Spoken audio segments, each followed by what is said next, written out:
Now it's time for a royal roundup. I want to start this royal roundup, okay? We're going to talk about Meghan Markle. But yesterday I was on a flight, okay? I was on a flight, and the flight attendant leaned over. I won't say her name, okay? Out of respect, I won't say her name. The flight attendant leaned over and she said, "Do you make videos about Meghan Markle? Do you ever talk about Meghan Markle?" I said, "Yes, I do." And we had a full moment where we decided we both can't stand her. Okay, that little huckster over in Montecito, we cannot stand Meghan Markle. So later on in the flight, I went up to the galley and hung out with her. We were having a great time. So shout out to this amazing flight attendant. You never know when you're going to run into someone who disdains and despises Meghan Markle as much as you at 30,000 feet. At 30,000 feet, you might find someone who doesn't like Meghan Markle, because we all have common sense and we can all see this woman for who she is, and that is a fraud. Well, apparently Meghan Markle, her business is in trouble. Meghan Markle has lost her 10th publicist in just 5 years, and this publicist only worked for her for 3 months. So the publicist, her name is Emily Robinson. She was the director of communications. She joined the team in May.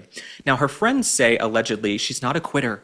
Things must have been pretty horrible, and she left the job of her own accord. I will tell you why Meghan Markle cannot keep her staff, and it's because she is a bully. We've heard about it for years. We were told, don't talk about it, okay? It's racist, it's sexist to call her a bully. No, it's a fact. When she was in the royal family, there were tons of rumors and stories about the way she would treat palace staff. They tried to quell those rumors. They tried to squash those stories, but we could all tell. And we saw the way Meghan Markle treated her own in-laws when she left the royal family. She went on Oprah.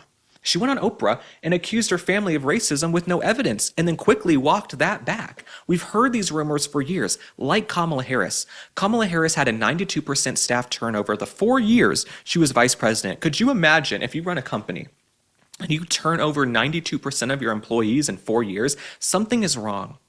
Something is deeply, deeply wrong. Okay, you are probably a calamity to work for. You're probably a nightmare, and that's who Meghan Markle is. Meghan Markle also has no executive skills. Meghan Markle wants to couch herself as this woman entrepreneur who knows how to run a business. She's this female founder. She calls herself, Confessions of a Female Founder. Meghan Markle wants us to believe she knows exactly what she's doing. She has her eye on the prize and she knows how to get it done.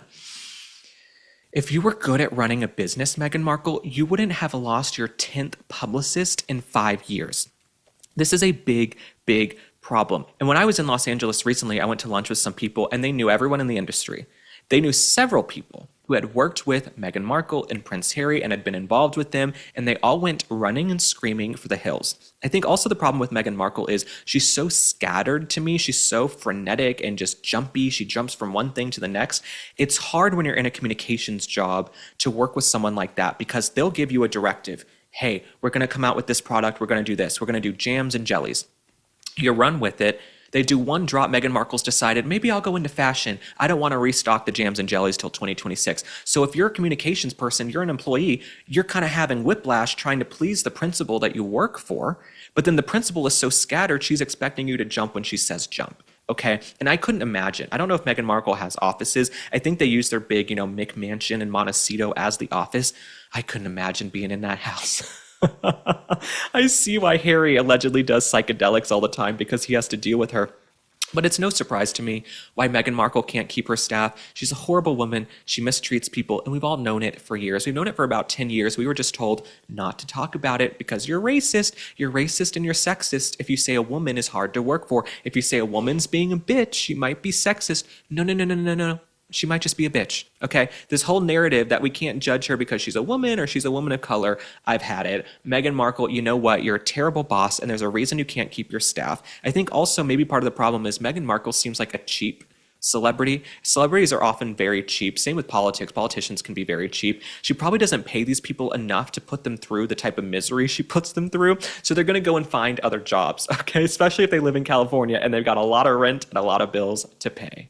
Now, the last royal we have to discuss is Prince Andrew. There's a lot of dust up over Prince Andrew right now. There's so many rumors and stories, we can hardly keep up. We're trying to sift through to see, okay, what's real, what's not. I'm the type of person, I kind of like to wait and see how a story unfolds, and then I'll chime in and opine and give my opinion. I'm not someone who likes to sort of jump the gun, jump the shark, and just hop in and tell you exactly what I'm thinking before we have all the details. There is a lot of conversation right now around Royal Lodge. Now, Royal Lodge is where Prince Andrew has lived for a long time, and apparently he's entitled to live on the property until 2078. I don't think Prince Andrew will be around then. But Prince Andrew, there is a fight and a push to get him out of Royal Lodge. I've heard that Prince William does not want Andrew anywhere in the general vicinity of the royal family. He doesn't want Prince Andrew to have his titles. Prince William wants to shrink the size of the monarchy, which I understand. Why should Meghan and Harry have their titles? They've been living in California for almost 6 years, okay? They continue to dine out on their titles. But Prince Andrew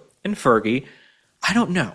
I don't know if they're going to be able to move them out of Royal Lodge. Now, obviously, they're divorced, but Andrew and Fergie are a tight couple and a tight unit. They're a very tight family, okay? They've been best friends since their divorce. But let me read you a little bit more about what's going on.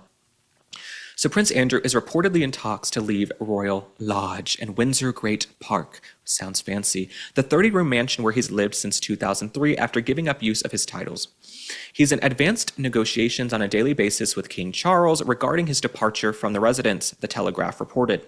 The outlet added that Buckingham Palace officials are urging him to leave voluntarily, as he cannot be evicted under the terms of his current lease. Like I said, he's allowed to stay there till 2078.